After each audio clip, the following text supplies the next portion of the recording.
Atletico Madrid endi Real Madridni ustidan kulishni boshladi.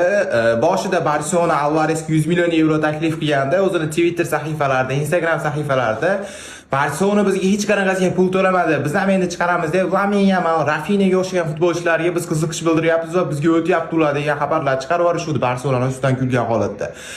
Endi bo'lsa Real Madridni xuddi shunaqa ahvolga solyapti. Twitter sahifasida kecha Real Madrid Alvaresga 150 million euro taklif qilganini va lekin Atletico Madrid bu taklifni qabul qilmasdan do'stona xayrlashgan aytishdi. Endi bo'lsa bugunga kelib Atletico Madrid o'zining Twitter sahifasida kulib, biz sizlar bilan qanaqasiga do'st bo'lishimiz mumkin? Siz axir Real klubisiz, sizlar bizlarning dushmanimiz bo'lsangiz, qanaqa qilib sizlarga Alvares sotamiz? Va sizlar hech qanaqasiga bizga 150 million yevrolik taklif hech qanaqa qabul qilmadigan, sizlar bizga jo'natmadinglar ham degan izohlarni qoldirib qo'ydi. Nima deb o'ylaysizlar, Barsa Real muxlislari Atletico Madridni yo'q qo'yaylikmi?